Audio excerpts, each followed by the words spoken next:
La entrevista, el análisis, la opinión y la polémica. Cara a cara. Con el periodista Marcos Arana.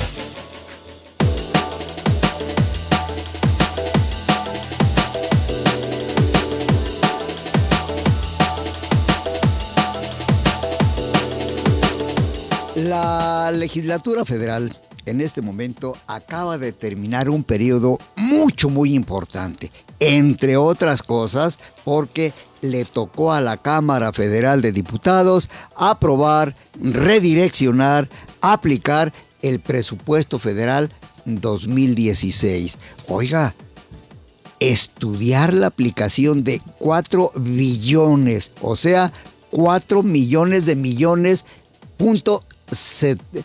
4.7 millones de pesos. Es muchísimo dinero, diputado. Así es que por eso, hoy en este programa Cara a Cara de Zona 3, está el diputado federal Víctor Sánchez. Gracias porque vienes. Marcos, qué gusto. Al contrario, gracias a ti. Y pues es un honor siempre estar contigo. Es un gusto. Señor, haznos un balance de septiembre al mediados de diciembre de este año. ¿Qué hiciste en la Cámara de Diputados? Bueno, lo más relevante creo que fue este tema del presupuesto. Creo que fue un presupuesto histórico para Jalisco, sobre todo los municipios gobernados por Movimiento Ciudadano, en donde por primera vez, creo, en la historia se logró redireccionar 1,200 millones de pesos.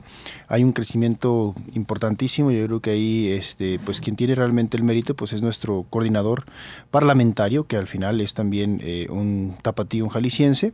Y que, pues Clemente Castañeda logró en estas negociaciones y todo, sacar un presupuesto de 1,500 millones para todo el país, pero sobre todo para Jalisco, que era importante, pues con estos problemas de económicos y financieros que tenían todos los municipios, pues que hubiera recursos. Y esos 1,200 son muy buenos porque, para darnos una idea, Guadalajara traía 40 millones el año pasado de este rubro y ahora subió a más de 300 millones de pesos. Zapopan, todos los municipios, sobre todo de Movimiento Ciudadano, fueron los que crecieron bastante en este rubro, porque hay que decirlo, se respetó y se incrementó ligeramente lo que es también el presupuesto para las zonas metropolitanas de Jalisco, que era de un poco más de 1,000 millones de pesos, con independencia de los otros presupuestos que también deben de tomarse en cuenta. En este caso, ¿cuál fue el punto fino para redireccionar esos recursos hacia Jalisco? Bueno, lo más relevante es que también la bancada de Movimiento Ciudadano pues creció importante en la Cámara de Diputados, y yo creo que lo hay que decir, pues Clemente es una persona con mucha capacidad para saber dialogar, negociar y concretizar acuerdos, y sobre todo, bueno, pues había un compromiso con la ciudadanía de fortalecer los recursos. Eso es importantísimo lo que se logra, pero también hay que decir un rubro importantísimo, muy importante, que va a ser un presupuesto multianual. El presidente municipal de Guadalajara logró, junto con Clemente Castañeda y el gobernador, hay que reconocerlo también, plantear un tema que es muy relevante para la zona metropolitana, que son las inundaciones. Las inundaciones es un problema que costará algo así como 7,000 millones de pesos.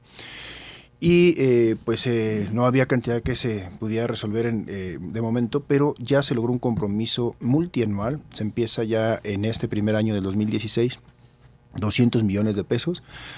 Habrán estudios que hay que actualizar, porque ya hay muchos estudios que tiene la Comisión Nacional del Agua, y ahora se van a actualizar varios de esos estudios para arrancar con los estudios y con los proyectos más o menos 15, 20 años. Año a año se le va a ir estableciendo una infraestructura que resuelva el problema de fondo de las inundaciones de la zona metropolitana de Guadalajara.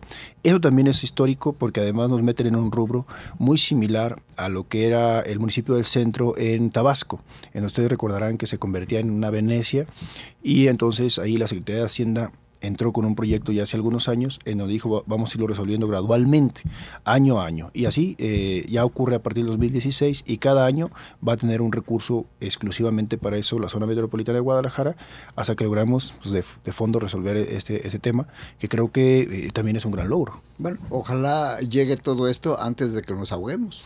Sí, claro, bueno, no se puede resolver porque incluso se colapsaría la ciudad si de un día para otro quisiéramos meter los 7,000 millones, que además no los tenemos, por las obras. Las obras tienen que ser poco a poco, pero lo importante es que ya empezamos. Víctor, es muy importante que llegue el dinero y es muy importante que haya preocupación. Sí, pero ¿quién lo va a manejar? ¿quién se va a responsabilizar de aplicarlo correctamente? Bueno, en el caso de las administraciones municipales sabemos que ahí viene ya una forma de gobernar muy diferente. Creemos, ustedes lo están viendo, Marcos, los medios de comunicación, los ciudadanos. Nosotros tenemos toda la confianza también en nuestros presidentes municipales y por eso también se consiguieron estos recursos. Y en el tema de las inundaciones, bueno, pues viene un tema compartido donde también tendrán injerencia nuestras administraciones municipales para estar supervisando que esos recursos pues lleguen donde tienen que llegar. Víctor, cambiando de dirección en esta plática, no es lo mismo, pienso yo, convivir 39 diputados en Jalisco que 500 en San Lázaro. ¿Cómo sentiste, cómo estás viviendo, cómo experimentas este cambio? Bueno, para mí es un cambio importante de experiencia y de retos, ¿no? Acá en el Congreso de Jalisco creo que las cosas hicieron relativamente bien, fueron buena huella dejamos ahí cuando pasamos. Ahora allá pues son 500, ¿no? Hay que estar muy pegados al coordinador parlamentario, que yo lo reconozco, mi coordinador me ha apoyado en estar presentando las propuestas de iniciativas, etcétera. Claro, está complicado aprenderse los nombres de los 500, que yo también, pues como paréntesis diría, sí hace falta una reforma para reducir el Congreso, la Cámara de Diputados. Sí, claro. Pero en este caso, Víctor, en tu bancada, ¿cuántas oportunidades te han dado para subir a tribuna? Bueno, nosotros como somos una bancada de 25, que es el 5%, es una bancada que tiene muchas oportunidades. Yo ahorita no traigo la cuenta, pero por lo menos unas entre 8 y 10 veces sí he subido. Además también pues reconocer que la negociación, la mayoría de los creo que todos, primero logramos tener 3 presidencias de 50 y tantas, eso es muy relevante, de las comisiones. Y la mayoría de los diputados de Movimiento Ciudadano son secretarios de una comisión. No tengo ahorita el dato completo, pero creo que todos, prácticamente los 25. Entonces eso nos dio, a mí por ejemplo, me tocaron comisiones muy importantes. Yo soy secretario de la Comisión de Justicia y secretario de la Comisión de Puntos Constitucionales. Y en la Comisión de Ayotzinapa estoy como suplente, pero pues prácticamente los 2 suplentes que literalmente vamos a todas las sesiones de la comisión, que es la diputada Araceli de Morena y yo, pues somos los que hemos dado un poquito más ahí, pues hemos puesto más temas sobre la mesa, hemos cuestionado. Pues a mí la experiencia de haber estado en la Fiscalía muchos años me ha dado la oportunidad de ir donde creo que tenemos que estar señalando los puntos importantes que son precisamente las posibles responsabilidades que hay de servidores públicos. Pero en este caso, a ver, Víctor Sánchez, ponte la mano en el corazón y dinos, ¿va a servir de algo todo esto que se está haciendo como a posteriori de todo un proceso que hubo? ¿Va a servir de algo que venga hasta la Comisión Interamericana de Derechos Humanos? En fin, ¿va a servir de algo todo este ruido? Dilo. Sí, Marcos, yo te voy a decir por qué. Lo que los mexicanos a veces no hacemos, no se trata de linchamientos, lo que se trata es hacer una revisión puntual de qué ocurrió esos 2 días, 26 y 27 de septiembre del 2014, para que los mexicanos desde los diversos puntos, nosotros desde la Comisión Especial para el Seguimiento del tema de Ayotzinapa, podamos hacer un recuento, ver si hubo responsabilidades, pero sobre todo en las conclusiones nosotros tenemos que señalar: estos son los graves errores que se cometieron para que no se vuelvan a cometer, para que se tomen las medidas, porque también te lo digo, Marcos, con toda sinceridad, en muchas partes del país están ocurriendo cosas muy delicadas, muy graves en temas de inseguridad, de procuración de justicia, y no se están tomando las medidas, por más que nos quieran decir otra cosa, para que no vuelva a ocurrir otro tema como Ayotzinapa. Y ahí yo he sido muy puntual de todas las circunstancias, y si hay oportunidad en otro día, pues lo comentamos con mucho gusto, pero ahorita, por ejemplo, a ti te puedo adelantar. La Comisión Interamericana de Derechos Humanos, este grupo de expertos independientes interdisciplinario, pues desnudó a la Procuraduría todos los errores que tuvieron y a las demás autoridades. Entonces, aunque ya se ha dicho que se quedó la responsabilidad entre personas vinculadas a la delincuencia organizada y en el más bajo nivel, que es el municipio, pero nosotros hemos estado detectando que hay responsabilidades más arriba, incluso de autoridades federales como la Policía Federal, que estuvieron en el lugar de los hechos, que estuvieron en ese punto, que no se actuó como se debe de actuar, igual a la Policía Ministerial, igual al Ministerio Público Federal, que sí estaba uno ahí, incluso abrió una averiguación, pero debió haber asumido el mando de la investigación en ese momento y no lo hizo, como siempre ocurre, que avienta la pelota a los locales quieren aventar a lo federal, y de la Policía Estatal, que tampoco queda claro su actuar hasta ahora, así como las autoridades locales ministeriales. Entonces, ahí también tendríamos que revisar la responsabilidad del mismo gobernador. Bueno, yo nomás pregunto antes de ir a una pausa, Víctor, ¿no hay cierta tendencia a sesgar todas estas investigaciones? Insisto, después de tanto tiempo, contéstanos después de una pausa.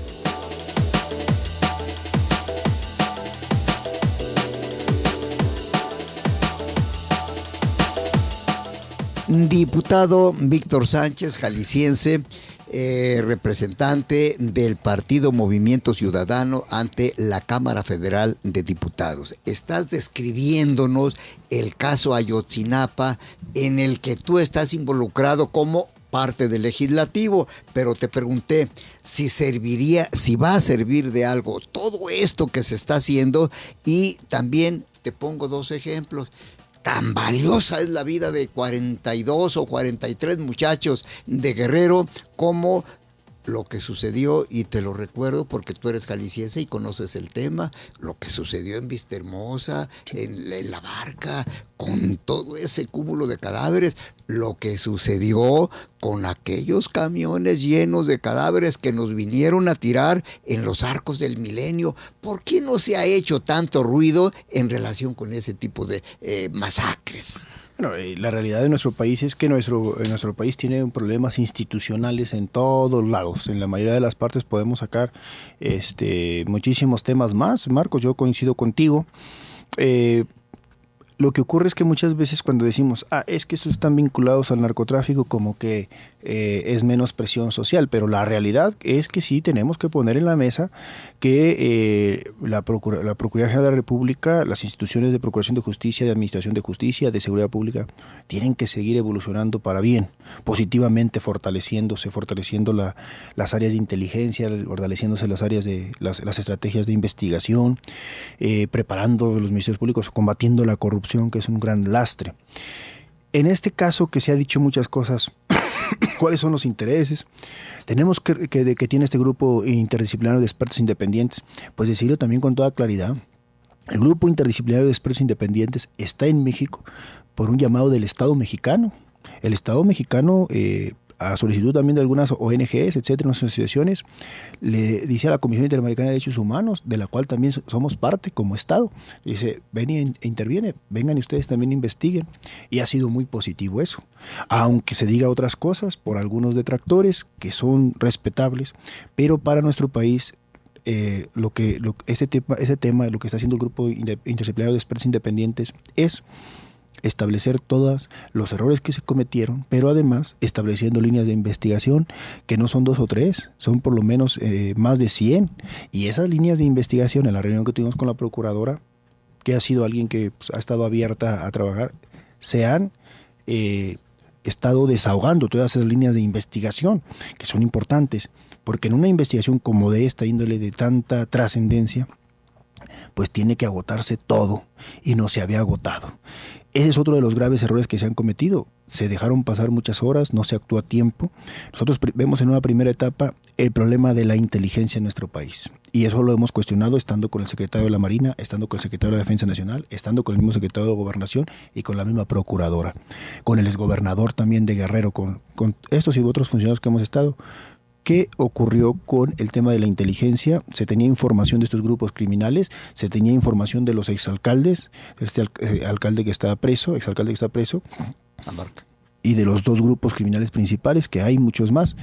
¿Y por qué no se actuó? No, pues sí se tenía, pero no con la firmeza como para actuar. Bueno, ahí es un primer problema, la prevención en cuanto a trabajar la inteligencia y actuar, que es quién sería la principal responsabilidad, la Procuraduría General de la República.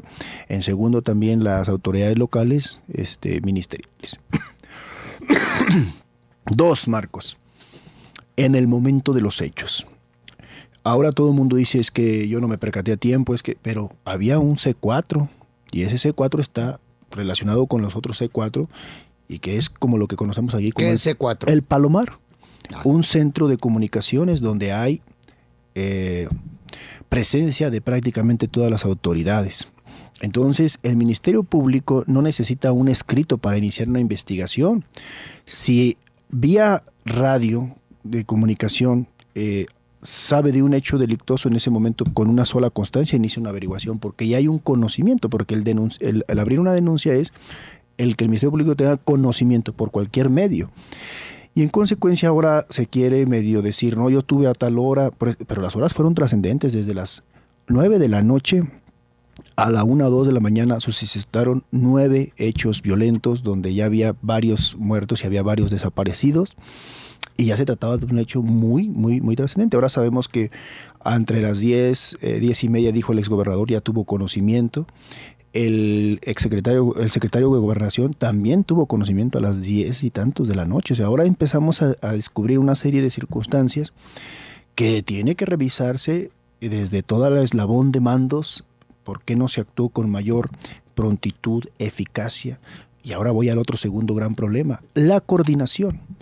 Por ejemplo, en ese tiempo, en este año no se sabía que existía un convenio de mando único, que es una de las cosas que ha sacado la defensa de este exalcalde, que seguramente también hay pruebas y evidencia por la cual tenga probable responsabilidad en este caso, pero el mando único evidentemente recae en el gobernador y en quien él delegue. El exgobernador, en este caso el señor Aguirre. Pero además el artículo 89 constitucional contempla el mando único, que dice el presidente de la República o los gobernadores pueden asumirlo en casos graves. Pero además existía este convenio y curiosamente la investigación de probable responsabilidad de servidores públicos hasta allí ha quedado. Luego ahora sabemos que a las 9:30 de la noche el señor Ministerio Público Federal también abrió una averiguación. Y entonces nosotros hemos visto... ¿Y qué pasó con esa averiguación? Él dice que nada más mandó un oficio a la Policía Ministerial y a la Policía Federal. Lo hizo como lavándose las manos. Pero el 21 constitucional, igual como cuestionamos al exfiscal Iñaki, los faculta el Ministerio Público, tanto el fiscal general como cualquier subprocurador, etcétera, pues es un Ministerio Público al final de cuentas. Y el 21, aparte del 89 que debe asumir el mando el exgobernador o el gobernador o en su caso el secretario de Seguridad Pública, según él lo delegue o al fiscal, también existe el 21 constitucional que habla de que el mando de la investigación es de un Ministerio Público.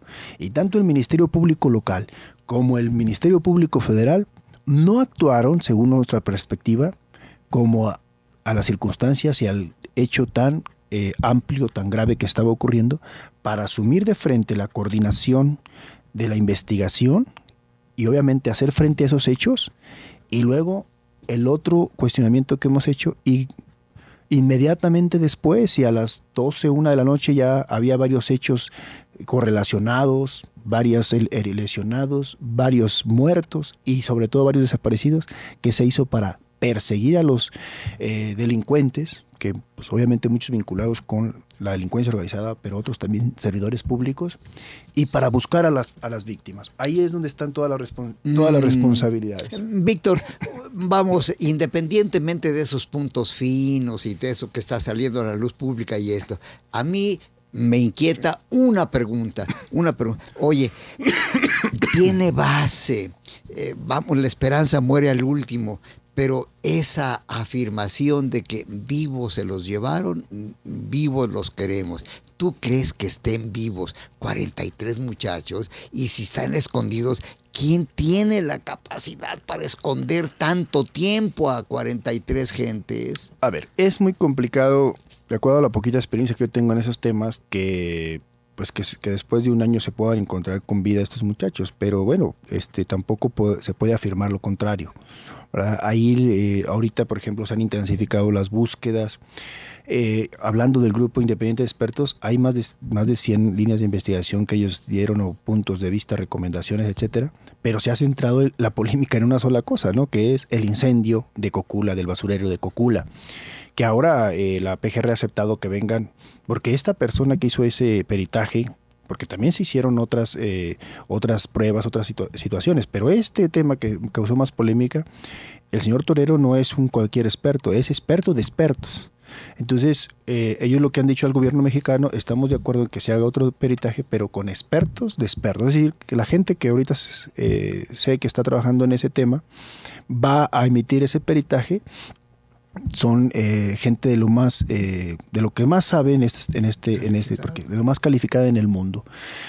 A ver, lo que yo creo que es importante es que nosotros como Estado mexicano, como pueblo mexicano, como país, lo más importante es que nosotros tengamos una gran lección y que digamos, reformemos lo que tengamos que reformar, creemos los protocolos que tengamos que, pero que no nos vuelva a pasar esto de cometer errores graves, porque tal vez la desaparición de esos muchachos o la muerte de muchos se pudo haber evitado. Y entonces esto ya ocurrió y además hay responsabilidades que en su momento yo he estado señalando. Oiga, y hay abiertas averiguaciones también contra los servidores públicos. Oiga, lo que se ha cuestionado los militares, se ha cuestionado, yo también he cuestionado el actuar de la Policía Federal, he cuestionado el actuar de la misma Procuraduría de Justicia y he cuestionado el Ministerio Público Federal. Porque cualquier Ministerio Público en ese momento pudo haber llamado a todas las autoridades y no dejar que esto fuera una como especie de sacapela entre estudiantes y policías municipales. Pero si ya había lesionados y si ya había muertos, cualquier Ministerio Público tenía que haber llamado a toda la fuerza pública, estatal o federal, para entonces coordinar una búsqueda y una investigación. Bueno, importante pues lo que está sucediendo en Guerrero, que no deja de ser un estado alejado de Jalisco, pero yo insistiría mucho en que nos des tu opinión, que nos hagas un breve análisis de los casos muy sonados de seguridad en Jalisco, lo de Mascota en San Sebastián, lo de Villa de Purificación, lo de, insisto, Villahermosa, La Barca, lo de los Arcos del Milenio. Danos, después de una pausa, un punto de vista desde tu ángulo, no solamente como legislador, eres un abogado que sabe de estos temas. Y invítanos a reflexionar sobre la inseguridad de Jalisco. Diputado Víctor Sánchez Orozco, yo te pregunto lo siguiente, como jalisciense, como abogado, como perito, como experimentado personaje en temas de seguridad y de procuración de justicia, dinos tu opinión sobre los sonados casos en Jalisco y lo que nos ha sucedido y lo que sigue sucediendo. Oye, tenemos un muerto diario, van más de 1,000 ya. Yo creo que como jaliscienses tenemos que buscar que nuestras autoridades empiecen a modificar también su actuar. Creo que lo que se está empezando a hacer desde Guadalajara, que se empieza a gestar una coordinación metropolitana, un mando único metropolitano, una coordinación, ayudará. Ahora ya no se puede tener la información fragmentada, con desconfianzas de cualquier autoridad, incluso de municipio a municipio, de municipio al estado. Y en algún momento revisar precisamente ese intercambio de información, las estrategias, porque lo primero que se tiene que hacer es reconocer que tenemos un problema de inseguridad, un problema donde el problema del narcotráfico sigue siendo el principal riesgo de seguridad nacional que tenemos en todo el país. Y aquí también hago una acotación, el tema de Guerrero, hay una línea muy importante. Reveles, en un libro que acaba de sacar, alguien que es experto en esos temas de inseguridad, habla de que México ya se convirtió, y sobre todo el estado de Guerrero, en el segundo productor de amapola en el mundo. Y en consecuencia es el segundo introductor de esta droga a Estados Unidos. O tal vez el primero, porque el primer productor es el triángulo que existe por ahí de 3 países, Laos, unos 2 que están por ahí cerca. Y ya se desplazó a Afganistán. Entonces eso nos da una idea del grave problema que se tiene en Guerrero y por supuesto la contaminación, la vulnerabilidad que hay de las instituciones y de la infiltración del narcotráfico en todos los niveles que no se han tocado, y con eso dejo el caso de Ayotzinapa. Pero vamos al caso de Jalisco. Jalisco tampoco es la excepción, con problemas de inseguridad y con problemas que tenemos del crimen organizado. Y todos estos graves problemas que tú has dicho, pues están relacionados con el crimen organizado. Y lo que nosotros necesitamos es fortalecer nuestras instituciones. ¿Cómo las vamos a fortalecer? Bueno, pues pagando bien, que se ha dicho siempre, a los policías, fortaleciendo las estrategias primero de inteligencia. La inteligencia pues es la información que se tenga que recabar desde todos los espacios, y además que esa información se pueda empezar a trabajar de una manera metodológica y estratégica, porque pues no es nada más sumar información toda desacomodada, etcétera. Se tiene que perfilar esa información Y lo peor que se podría hacer es cerrar los ojos y decir que aquí no pasa nada, o en su caso decir, no es problema nuestro el narcotráfico, porque lo que va a estar ocurriendo es lo que hemos estado viendo. El narcotráfico sigue escalando niveles de poderío. Algo que cuestionábamos en la comparecencia a la procuradora era, procuradora, ¿cuánto dinero se le ha quitado al narco en un año? El narcotráfico en nuestro país, dicho por investigaciones de los mismos instituciones de inteligencia y de seguridad de los norteamericanos y como los mexicanos también, se habla de que al año ellos tienen ganancias entre 10,000 y 50,000 millones de dólares. Y nuestro peor problema que tenemos es que no hemos atacado al crimen organizado en el dinero. Entonces, nosotros, por ahí después, en ese momento traía la información, la procuradora después me la hizo llegar.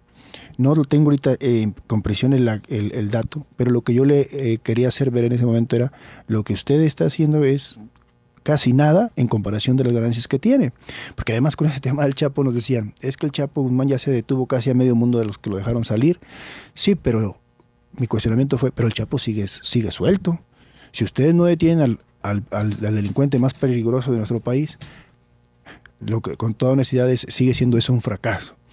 Entonces, ¿qué es lo que tenemos que hacer? Lo que hoy se está haciendo el señor comisario de Guadalajara, que además yo veo que por más que se le cuestionó algunas voces su nombramiento, pues el señor está dando muchos resultados, Chava Caro. ¿En qué sentido? Pues no, él sabe que ya pasaron las campañas. Fue y se sentó con el secretario general de gobierno, con el fiscal general, con las autoridades federales y locales, y está llevando una coordinación plena de intercambio de información, de trabajo, que tiene que ser un primer paso donde puedan intercambiar la información que se tenga entre todos y empezar a buscar cómo ir acotando este gran flagelo que tenemos del crimen organizado. Con esa información tal vez trasladarla a las autoridades también federales. No es caso menor, pues nosotros veíamos el poderío que tiene lo que veíamos allá en San Sebastián, ¿no? De todos, esta emboscada que sufrieron la Fuerza Única, lo que vimos en Villa Purificación. Ayer mismo se hacía un reconocimiento de pie a este héroe que fue el único que se salvó de la Policía Federal. El haber derribado un helicóptero no es cosa menor, es una cosa que debe preocuparnos del poderío que se tiene. Hay que reconocer también en este tiempo de mayo a la fecha o de marzo que la Policía Federal, Ejército hizo presencia más fuerte, que haya resultados, ¿no? Hay un hermano de este capo del Cártel de Jalisco que se ha detenido, hay varios otros actores de esa organización criminal que han sido ya detenidos. Entonces creo que lo que se tiene que hacer es fortalecer el Estado de Derecho. Y fortalecer el Estado de Derecho significa algo muy importante, Marcos, que es desde los policía municipal, estatales, la Procuración de Justicia, la Policía Preventiva, fortalecerla en capacitación, en recursos, en intercambio de información. Diputado, y la tecnología. Acabas de poner el dedo en un renglón que es el aspecto municipal. Vemos en el día a día, Víctor, que los presidentes municipales no se animan a meterle mano a esto porque tienen miedo. Dicen, nosotros con los elementos que tenemos, ¿qué vamos a poder hacer en contra de gente que tiene todos los recursos del mundo, tecnológicos, humanos y económicos? A ver, mi opinión sí es que evidentemente la mayoría de los municipios no pueden con el crimen organizado, eso es una realidad. Y yo creo que sí se tiene que valorar estas coordinaciones y decirlo así, ¿no? Ciertos mandos, ¿no? No como lo que se hizo, en todo respeto, de la Fuerza Única, porque la Fuerza Única, lo único que se creó es una nueva fuerza policial y que además se vinieron una serie de violaciones a los derechos humanos, porque el otro problema que yo veo en la Fuerza Única es que se les dio como manga ancha. Y entonces se les creía más a la Fuerza Única por sus superiores que a los ciudadanos. Y yo tenía información de más de 100 denuncias en un año contra miembros de la Fuerza Única, pero no nada más de intromisión a domicilio, sino también de abusos de autoridad y algo más grave que sería el tema de robos que cometían, eso es delicadísimo, extorsiones y hasta secuestros express. Y entonces veíamos unos que otros elementos que fueron detenidos, pero no había un acotamiento para decir, Sí, queremos una policía más o menos de élite, pero que respete completamente los derechos humanos y que actúe en consecuencia de una manera profesional. Y también debe haber cero tolerancia con actos de corrupción y de comisión de ilícitos de quienes deben de defendernos. Creo yo que hacia dónde vamos. Ya el Movimiento Ciudadano ha anunciado que va a ser una coordinación metropolitana, creo que es muy positiva. Habría que pensar en su momento en coordinaciones regionales, pero donde tenga que haber, es que el tema de los policías no es nada más de buenas intenciones y de convenios, tiene que establecerse las jerarquías y que debe de quedar claro quiénes llevan los mandos para poder en el día a día estar coordinando todos los eventos que pueda haber y cuando ocurran eventos graves también. Y otro tema que tenemos que ya lo comentábamos a nivel nacional, pero a nivel local pasa lo mismo, no estamos trabajando no se está actuando con la ley en el tema de combatir lo que es el dinero. El poderío económico. El poderío económico en pocas palabras. Entonces, mientras eso no fortalezcamos, porque la ley ya existe, pero creo que no hay ni un solo caso en donde les quitemos los bienes. Y tenemos que fortalecer a Jalisco como institución, como gobierno y no dejar... Pero se los regresan.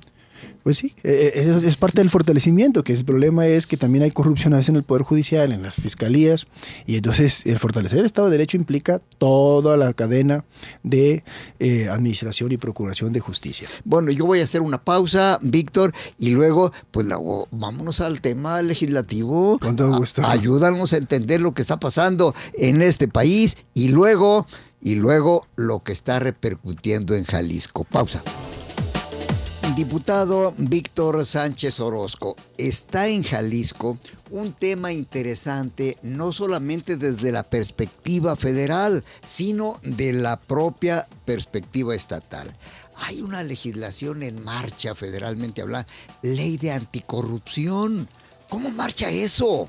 Pero esa ley es una reforma constitucional. Esa reforma ya está aprobada de manera constitucional, los estados ya la aprobaron. Ahora hay que hacer las leyes reglamentarias. Ese tema de la ley anticorrupción, bueno, tenemos de plazo constitucional en mayo que hay que decirlo, hay 56 reformas constitucionales que están ya aprobadas, pero que están pendientes su adecuación en las leyes reglamentarias. Y muchas de esas ya hay una organización allí que creó una organización de observación de las leyes, del proceso legislativo, que esa ONG dice, pues creó el violómetro, ¿no? Y ahí nos está poniendo las horas en las cuales hemos estado violentando como Congreso de la Unión, pues el tema de que debemos de cumplir los plazos que el mismo Congreso se puso. En este caso, hay toda la voluntad, creo, de las fuerzas políticas en el Congreso de que salgan esas leyes reglamentarias en donde se establezcan mecanismos pues importantes para combatir la corrupción. Nuestro problema de corrupción, para que nuestro auditorio se dé una idea, se habla por diversos estudios que al país al año nos cuesta algo así como entre 400 y 800 mil millones de pesos. Eso es casi un 10% del presupuesto anual que tenemos. Entonces, ojalá, yo por ejemplo he estado revisando esto, estoy incluso preparando también ahí algunas propuestas para integrarlas al paquete que seguramente presentarán los partidos tradicionales, o en su caso pues hacer las modificaciones y que se tomen en cuenta, se enriquezca, y Movimiento Ciudadano está haciendo lo propio, pero el tema fundamental es, ojalá no pase pues de buenas intenciones, ¿no? Nosotros ahora vemos, porque el tema de la corrupción empieza sobre todo en la Procuración de Justicia, en los tomadores de decisiones, que es el mismo Congreso. Entonces, yo de donde he visto, y hace rato que veíamos este tema también de la policía, Marcos, el gran problema de nosotros es que no tenemos un servicio público de carrera real, autónomo, alejado de los partidos políticos, de los vicios, de los compadrazgos. A nivel federal se cuestiona también esto, ¿no? Con mayor sigilo, pero también se ve el conflicto de intereses que hay entre senadores o entre la misma Cámara de Diputados al estar imponiendo en el Poder Judicial Federal también personas que no reúnen a veces el perfil o que son afines o que tienen vínculos. Ahora se cuestionaba al fiscal de la FEPADE por algo que todos los mexicanos pues estamos cansados de ver, violación tras violación de cierto partido político. Y bueno, del verde. Del verde ecologista. Y vemos que ahora viene un fiscal y le achacaban que porque había sido asesor del PRD, pero entonces el PRD reviró y creo que lo hizo muy bien diciendo pues que renuncie a la procuradora porque es una senadora del PRI. Entonces, ¿a dónde tenemos que ir en todo ese tema? Entre otros, porque el tema, igual que el de seguridad, es muy complejo, muy amplio, pero tenemos que empezar con algo. Y yo soy de la idea que todo el servicio público debe recaer en una autonomía alejada de los partidos políticos e incluso de las cámaras. Y el mismo tema de la Fiscalía General, que ya está establecida y que no ha salido el decreto en donde empiece a operar como tal con la autonomía. A eso yo también me refería. La profesionalización de las fiscalías y de los policías y de todo el servicio público de administración de procuración de justicia, pero de todo también, debe de participar algo alejado de los partidos, en donde, por ejemplo, donde lo veríamos con mayor claridad es una autonomía de un fiscal general o estatales que puedan incluso investigar las comisión de ilícitos de gobernadores o de presidentes de la República, como ocurre en otros países. Desde ahí tendremos que perfilar, porque son cuotas. Pero Víctor, dime, de acuerdo con tus conocimientos y experiencia, ¿tenemos y funciona siquiera el Registro Único Nacional de Policías? Bueno, en realidad no. En realidad hay muchas, todavía estamos, hay una serie, vamos a decir, de avances, pero no de manera completa. O lo otro, ¿no? De lo que hablamos de la inteligencia, este tema de Plataforma México.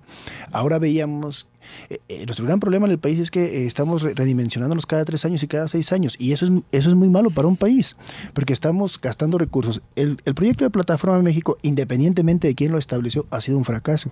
¿Y por qué ha sido un fracaso? Porque luego cambiaron de administración y ahora llegaron con otra visión. El formato que se les da a los policías para que se integre como información, que es muy relevante, pues ha ido a la baja. Entonces, ¿eso qué implica? Pues que los superiores de todas esas áreas en todo el país no están haciendo su chamba, y lo que están haciendo pues es colapsar un proyecto que, llámele como se le llame, se necesita, O sea, el hecho de que existe una gran base de datos en todo el país es una herramienta fundamental para poder combatir la delincuencia en todos los órdenes. Porque, Víctor, tú conoces el medio y hay ocasiones en que los policías de un municipio se van a otro para esconder lo que hicieron en el anterior. Sí, definitivo, ¿no? Pues ahí está el tema de Ayotzinapa, eran los policías los mismos que secuestraron y lograron pues victimar y en su caso desaparecer. Que otra cuestión, no se ha querido reconocer que eso es una desaparición forzada, porque una desaparición forzada es la intervención de elementos del Estado, como fue el caso. Al final de cuentas, volvemos al gran tema, que es el fortalecer el Estado de Derecho, y tenemos que hacerlo. Por ejemplo, aquí vemos todas las fechorías que han estado haciendo los magistrados del Tribunal de lo Administrativo, y no hemos cambiado la forma de elegirlos. Entonces, por ejemplo, yo ahora estoy analizando una gran propuesta en ese sentido, no la quiero anunciar porque luego se la ganan a uno, pero bueno, va en el sentido de que se tenga que establecer, por ejemplo, poner los candados para que en el Poder Judicial sea Poder Judicial, pero también quitar y poner sanciones, porque también se da mucho el compadrazgo, el sobrino, dicen que es el Poder Judicial familiar. El federal, ya no se diga el local. Y eso también es muy malo para la administración y la profesionalización, y al final impacta negativamente en la justicia.